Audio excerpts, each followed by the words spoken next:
नमस्कार। शब्दघोष के जनसरोकार में आपका स्वागत है और चुनावी चर्चाओं में मैं मोहनलाल मोदी आज बात कर रहा हूं गुना विधानसभा क्षेत्र की, क्योंकि गुना विधानसभा क्षेत्र में पिछले 48 घंटों में एक बड़ा परिवर्तन आया है। वो परिवर्तन ये है कि अब भाजपा ने यहाँ अपना प्रत्याशी घोषित कर दिया है। आप सभी जानते हैं कि 2 सीटें भाजपा की घोषित होने से रह गई थी। पहली गुना विधानसभा क्षेत्र, जहाँ से पार्टी ने पन्नालाल साक्य को अपना प्रत्याशी घोषित किया है, और दूसरी सीट रह गई थी विदिशा, जहाँ से अब मुकेश टंडन भाजपा के प्रत्याशी हैं। बात करेंगे गुना की। गुना में एक ज़माना था जब लोगों का मनोरंजन हुआ करता था। विकास भले ना हो, लोग हंस लिया करते थे, मुस्कुरा लिया करते थे। हालांकि राजनीतिक स्तर पर जो जिम्मेदार पदाधिकारी हैं, प्रशासनिक अधिकारी हैं, इन्हें शर्मिंदगी का सामना करना पड़ता था। कई बार महिलाओं को भी, बालिकाओं को भी शर्मनाक स्थितियों का सामना करना पड़ा। लेकिन मैं वहीं से शुरू करूँगा। बात कर रहा हूँ पन्नालाल साक्य की। पन्नालाल साक्य यहाँ विधायक रहे 2013 से 2018 तक। आप एक अच्छे मतों से जीत कर आए और कहा जाता है कि संघ के कैडर हैं आप, इसलिए आपको प्रत्याशी बनाया गया। लेकिन जैसे ही प्रत्याशी बने तो किसी ने बिजू का बोल दिया। बिजू का होता है खेत में खड़ा हुआ एक आकृति होती है जो मानवाकार होने की का भ्रम पैदा करती है, और उस पर एक मटका रख दिया जाता है और कुछ आँख नाक कान बना के, और उस पर कौआ या चिड़िया बैठ के ये भ्रम का शिकार बनी रहती है कि ये कोई व्यक्ति खड़ा हुआ है जो खेत की रखवाली कर रहा है।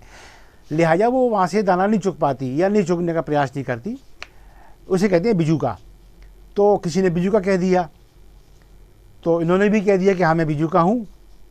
बिजू का काम है कि ना खाना ना खाने देना। तो किसी ने टिप्पणी कर दी कि बिजू का निष्क्रिय भी तो होता है वही जगह खड़ा रहता है बस, बाकी तो जो गतिविधियाँ हैं वो उसके स्वभाव में नहीं आती, क्योंकि वो जड़ है, स्वभाव से जड़ है। ये टिप्पणियाँ तत्कालीन विधायक पन्नालाल साक्य को लेकर हुई, सामने आई। इनके कई बार ऑडियो भी सामने आए, इनके वीडियो भी सामने आए। दूसरी बात, महिलाओं को लेकर, ये महिला दिवस का ही कार्यक्रम था संभवतः, मुझे याद है। भाषण हो रहा था विधायक पन्नालाल साक्य का, महिलाओं पे बोलना था, तो बोल गए वो। जब बोलते हैं तो फिर ये तय नहीं होता कि वो बोलने क्या जा रहे हैं और क्या बोल देंगे। महिलाओं के बारे में बोल दिया उन्होंने कि महिलाएं ऐसे बच्चे पैदा कर देती हैं जो लोगों का भला नहीं कर पाते, ऐसा नहीं होना चाहिए। अच्छे बच्चे पैदा करें, अच्छे संस्कार दें, और नहीं तो बांझ रहे महिलाएं। ये उन्होंने एक लकीर खींच दी। तो काफ़ी लोग सकते में आ गए वहाँ कि ये बोल क्या दिया इन्होंने। महिला दिवस के मौके पर महिलाओं के पक्ष में, उनके भले में कुछ कहना था, और जहाँ उन्होंने एक ऐसा वाकया बोल दिया जिससे सन्नाटा खिंच गया उस सभा में। फिर आती है विराट कोहली की। ताज़ा शादी हुई थी विराट कोहली की, इसी बीच पन्नालाल जी की सभा हो गई अब पन्नालाल जी को तो सब्जेक्ट उनका कोई तय नहीं होता बोलने का, विधायक थे ही। तो जब माइक मिला तो विराट कोहली पर शुरू हो गए कि वो विराट कोहली जो है भारत में कमाता है और शादी करने इटली जाता है, वहाँ इसने बहुत पैसा खर्च कर दिया। तो ये आदमी राष्ट्रभक्त नहीं हो सकता, ये आदमी देशभक्त नहीं हो सकता। यानी भारतीय टीम का एक विराट खिलाड़ी जिस पे हर खेल प्रेमी गर्व करता है, उसके बारे में उन्होंने बहुत क्लियर कह दिया कि ये आदमी राष्ट्रभक्त नहीं हो सकता, ये आदमी देशभक्त नहीं हो सकता। सन्नाटा खिंच गया सभा के अंदर कि क्या हो गया ये। भाजपा के लोग तो खसमसाते देखे गए ऐसे में कि यार मंच पे बैठे या धीरे से खिसक जाएं। तो ऐसी कई चीज़ें आई। लड़कियों के अत्याचार के बारे में मामला आया, लड़कियों के साथ छेड़खानी होती है, उनके साथ बलात्कार हो जाता है, उन्हें प्रताड़ित किया जाता है या उनका यौन शोषण होता है। तो वहाँ भी आपने कुछ ऐसी बात कह दी कि जैसे सारा दोष लड़कियों का ही है। उन्होंने कह दिया लड़कियाँ बॉयफ्रेंड बनाती हैं इसलिए ऐसा होता है, लड़कियाँ बॉयफ्रेंड बनाना बंद कर दो तो ऐसा नहीं होगा। लिहाजा इस सारी परिस्थिति के लिए कौन दोषी? लड़कियाँ। अब सोचिए कि जिसने लड़कियों को नहीं बख्शा, महिलाओं को नहीं बख्शा, युवा खिलाड़ियों को नहीं बख्शा, अब ऐसा व्यक्ति भाजपा ने एक बार फिर प्रत्याशी बना के सामने रख दिया है गुना विधानसभा क्षेत्र में। अब अपन ये आते हैं कि ऐसा क्यों हुआ। ऐसा इसलिए हुआ, देखिए मैं एक बात बार बार कहता हूँ, जो कहता हूँ उसे फिरता नहीं हूँ मैंने 3 महीने पहले कहा था गोपीलाल जाटव की रेटिंग नेगेटिव जा रही है। उसका कारण क्या है कि गोपीलाल अशिक्षित हैं, वो पढ़े लिखे नहीं हैं, हस्ताक्षर कर लेते हैं बस। वो साक्षरता अभियान चला था उन्होंने सीख लिया था। तो जब गोपीलाल यहाँ विधायक बने तो जो अपेक्षाएं विधायक से होती हैं वो उस पर खड़े नहीं उतर पाए, क्योंकि अनपढ़ हैं। यूनिवर्सिटी कैसे लाएं, मेडिकल कॉलेज कैसे लाएं, कॉलेज में फैकल्टीज कौन सी नहीं है इसका भी ज्ञान कैसे हो, और ज्ञान हो तब लेके आएँ। शासकीय कॉलेज में कौन से सब्जेक्ट्स का अभाव है जो शामिल किए जाना आवश्यक है विद्यार्थियों के हित में, ज्ञान नहीं है, कैसे लाएं, कैसे पूर्ति करें, कैसे उपलब्ध कराएं। ऐसी कई चीज़ें हैं। गुना जिला मुख्यालय अभी विकास के लिए बहुत कहना चाहिए लंबी बाजी खेलनी हो सी, तब कहीं जाके विकसित जिले में वो शामिल हो पाएगा। तो यहाँ चाहिए था एक पढ़ा लिखा विधायक, लिहाजा गोपीलाल उस पैरामीटर पर खड़े नहीं उतर पाए।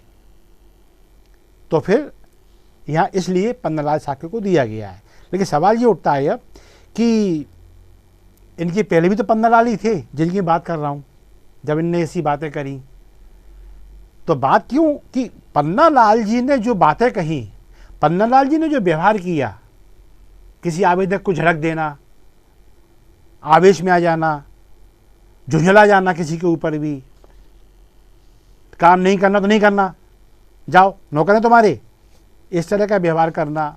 तो बात क्या हुई कि जब पन्नालाल जी का व्यवहार मतदाताओं को नागवार गुजरा तो गोपीलाल दिए गए, और जब गोपीलाल जी अपेक्षाओं पर खरे नहीं उतरते तो फिर वही रिप्लेसमेंट पन्नालाल जी का हो गया। अब पब्लिक परेशान है कि हम क्या करें। अच्छा, भाजपा भी क्या करे, भाजपा पे विकल्प भी नहीं है। कारण उसका दूसरा कारण बड़ा उसमें अहम है। कारण क्या है कि भाजपा को इस बार हर हाल में उच्च शिक्षित व्यक्ति देना था, क्योंकि कांग्रेस ने वहां से उच्च शिक्षित व्यक्ति दे दिया। कांग्रेस ने पिछली बार भी उच्च शिक्षित ही दिया था, लेकिन वो जीत नहीं पाए। लेकिन इस बार एक युवा चेहरा दे दिया है, पंकज कनेरिया, युवा भी है और नगर पालिका की पारी खेली हुई है, तो वाकिफ़ है वहाँ के मतदाताओं से। दूसरी बात यह है कि जो विधानसभा क्षेत्र गुना है वो दरअसल नगर पालिका क्षेत्र ही है, कुल मिला के थोड़ा बहुत आरोन की पट्टी और बस इधर सिंध नदी का इधर का इलाका, मतलब कुल मिला के नगर पालिका के अलावा थोड़ा बहुत 10% यहाँ वहाँ, और बाकी वो वही का वही है। तो वो और चेहरा खैर युवा है ही, शानदार चेहरा है। तो भाजपा को एक टेंशन ये थी कि गोपीलाल तो अपेक्षा पर खड़े नहीं उतरे क्योंकि अनपढ़ हैं। अब शिक्षित देना तो शिक्षित किसे दें, तो शिक्षित देने के लिए उनके पास गोपीलाल के बाद आया नाम पन्नालाल का। कौन से पन्नालाल, जिनको पिछली बार भाजपा ने ही रिजेक्ट किया था क्योंकि रेटिंग नेगेटिव आई थी।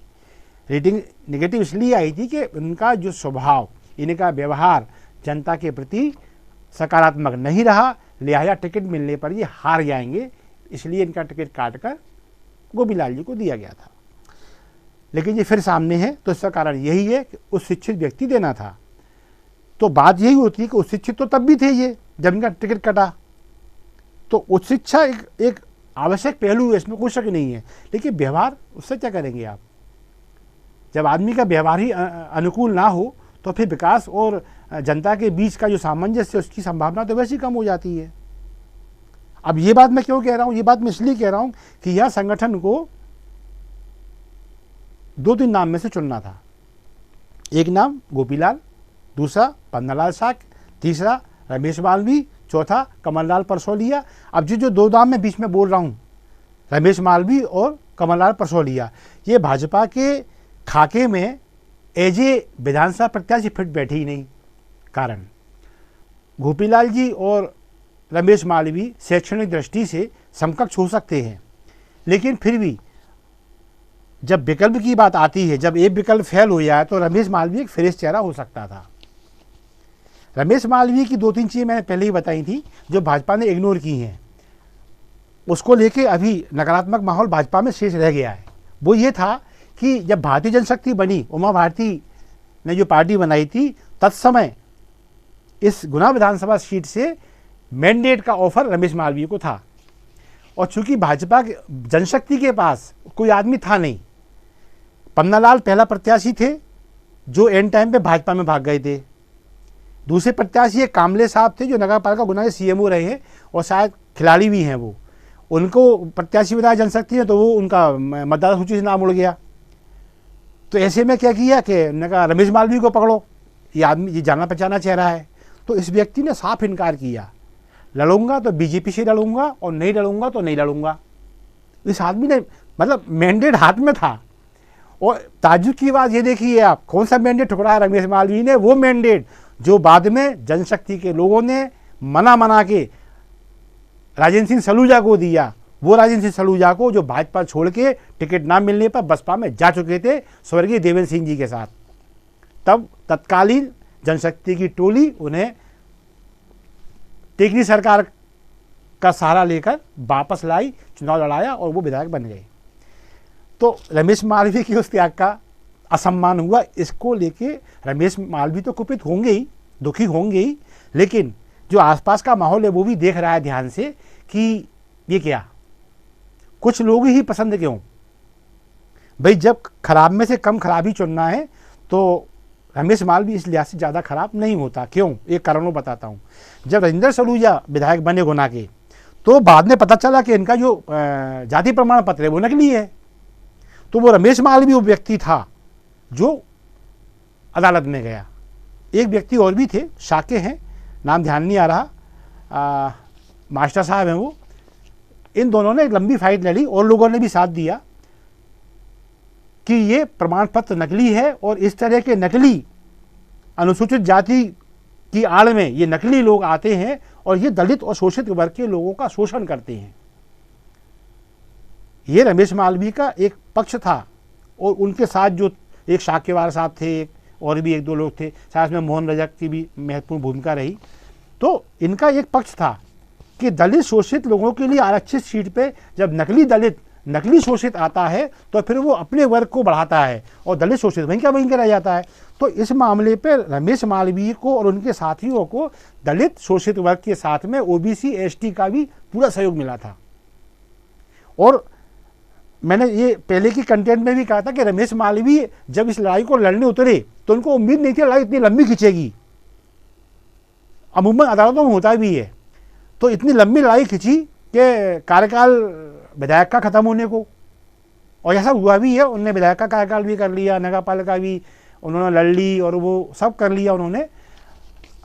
आखिर रमेश मालवीय के मुंह से कुछ तथ्य ऐसे निकल गए जो उन्हें नहीं कहना चाहिए थे, जिससे अदालत की अवमानना हो गई कि तारीख पे तारीख इस मामले में वो आवेशित हुए और उन्होंने कोर्ट के मामले को ऐसा कह दिया कि क्या है ये, और कुछ ऐसा निकल गया कि कोर्ट की अवमानना हो गई।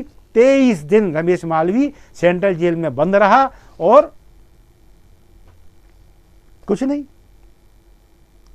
लेकिन सही साबित रमेश मालवीय हुआ, क्योंकि राजेंद्र सलूजा का जाति प्रमाण पत्र राजसात हुआ। अदालत के आदेश से ये पाया गया।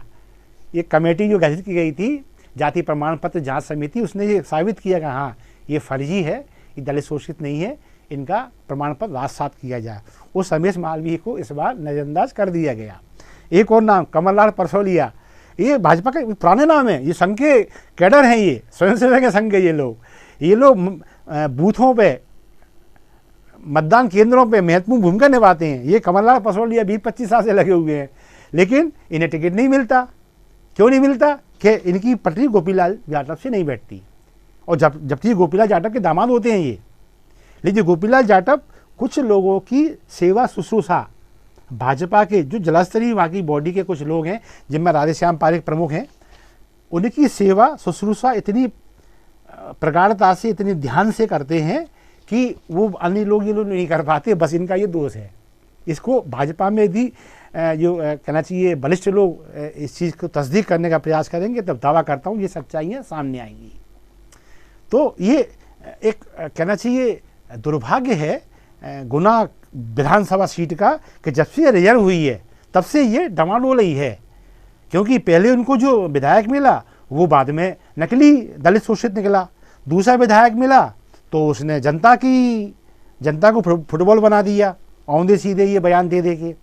तीसरा विधायक आया वो अशिक्षा के कारण खरा नहीं उतरा। अब फिर जो रिप्लेस हुए हैं वो वही के वही हुए हैं जिनको पिछली बार रिजेक्ट किया गया था। क्यों? क्योंकि जो मैंने 2 नाम बताए उनको भाजपा देना नहीं चाहती, अथवा वो लोग स्थानीय लोगों की महत्वाकांक्षाओं को पूरा नहीं कर पाते। ये उनका दोष है, रमेश मालवीय का और कमललाल परसोलिया का, इसलिए ये नेपथ्य में रहती है। और अब रह गया एक नाम और जो चल रहा था नीरज निगम का, वो होना नहीं था। ये मैंने पहले भी कहा था कि जब यदि बदलेगा तो 2 प्रत्याशी बदलेंगे, बमोरी का और गुना का, क्योंकि बमोरी में महेंद्र सिंह सिसोदिया नेगेटिव जा रहे थे, उनका भी बहुत ज़्यादा तादाद में नहीं रह गया था मतदाताओं के साथ में, ये सर्वे में आ चुका था। यही कारण है कि टिकट देने के पक्ष में संगठन नहीं था, सिंधिया ये टिकट दिलाना चाहते थे, लिहाजा ये टिकट एंड तक लटका रहा। और अंत में जब सिंधिया जी ने गारंटी दी कि मैं जिता के लाऊंगा तब ये टिकट फाइनल हुआ। लेकिन उससे नुकसान ये हुआ कि यहाँ एक विकल्प जो था बदलने का वो नीरज निगम तक नहीं पहुँच पाया, क्योंकि नीरज निगम सिंधिया खेमे से आते हैं। यदि वहाँ भी सिंधिया खेमे का आदमी होता, यहाँ भी सिंधिया खेमे का आदमी होता तो भाजपा में बवंडर मचना तय था। इस बवंडर से बचने के लिए भाजपा ने मजबूरन पन्नालाल साखे पर, ये कहना चाहिए रिजेक्ट, पिछले चुनाव के रिजेक्ट व्यक्तित्व पर दांव लगाने की मजबूरी जाहिर की है। ये एक बड़ा राष्ट्रीय पार्टी, बल्कि कहता हूँ विश्व की सबसे बड़ी पार्टी के लिए ये बड़ी उसकी बात है कि व्यवस्था ऐसी आ जाए कि हमें कम खराब चुनने के लिए बाध्य होना पड़ जाए। तो ये सब चीज़ें बताती है कि वर्तमान में मैंने इतनी बात क्यों की है, भाजपा, कांग्रेस और आम लोग, लगभग 50 लोगों से मेरी इस बारे में बात हुई है। भाजपा में ये चीज़ तो है कि आखिर वही क्यों, अल्टी पल्टी क्यों, या प्रत्याशी हैं तो फिर विकल्प तलाशे क्यों नहीं जाते, बेहतर विकल्प पे क्यों नहीं खोजे जाते। भाई नीरज निगम सिंधिया खेमे के हैं ना, इतनी सी बात है ना, विनिंग कैंडिडेट तो है। मतलब जो अपने माता पिता को जिला पंचायत में जिता के ले आया हो, या तो पीछे पार्टी भी नहीं थी, भाजपा भी नहीं थी, यदि इन्हें सिंधिया का ही मान लिया जाए तो फिर क्या रहा उस आदमी के हाथ में, भाजपा ने सपोर्ट की ही नहीं होगा इसका मतलब। लेकिन ये आदमी इसने अपने माता पिता के हाथ से एक गोपीलाल के पोते को हराया जिला पंचायत में, क्योंकि यहाँ पार्टी बीच में होती नहीं है, फ्री होते हैं लड़ने के लोग वहाँ, तो यानी गोपीलाल हारे। और एक प्रत्याशी दिग्विजय सिंह जी का था, उसको हराया, यानी कांग्रेस भी हारी। कैसे? नीरज निगम से। लेकिन नीरज निगम इसलिए रह गए क्योंकि बमोरी में सिंधिया खेमे से महेंद्र सिंह सिसोदिया बचा लिए गए थे, वरना वो ये सकता था कि वहाँ सिसोदिया चेंज हो जाए तो भाजपा से कोई चेहरा संगठन का आ जाए, और यहाँ गोपीलाल चेंज हो जाए तो यहाँ कोई चेहरा सिंधिया जी का आ जाए, तो सामंजस्य बना रहे और दोनों सीटें 100% सुरक्षित हो जाएं, जिससे फिलहाल भाजपा चूकती दिखाई दे रही है। ये मैं नहीं कह रहा, ये जनता के नीचे का उनका आकलन है। जो मेरी बात हुई 40-50 लोगों से, उनका कहना यही है। हाँ, फिलहाल निराशा का भाव है, कांग्रेस पक्ष में उत्साह का माहौल है। ठीक है, वो स्पष्ट नहीं कह रहे हैं, लेकिन जनता भी इस चीज़ को बहुत बारीकी से देख रही है, और अब वो ये तय करेगी कि उसे किसे चुनना है, किसे रिजेक्ट करना है। 17 नवंबर बस अब एक पखवाड़ा से 2 दिन ज़्यादा शेष है। इसके बाद जनता को ये तय करना है कौन अच्छा है कौन बुरा है। सारे प्रत्याशी सामने हैं, भाजपा, कांग्रेस या जो भी निर्दलीय अब आ रहे हैं। अब हमें ये देख लेना चाहिए कि कौन जनता की निगाहों पर खरा साबित होता है। इसी के साथ मैं मोहनलाल मोदी हमेशा आप लोगों से एक रिक्वेस्ट करता हूं कि यदि आपको हमारे कंटेंट पसंद आते हैं तो प्लीज़ इन्हें लाइक अवश्य करें। हाँ, इन्हें शेयर करना ना भूलें। शब्दगोश आपका अपना चैनल है, इसे सब्सक्राइब अवश्य करें। धन्यवाद। जय हिंद, जय भारत।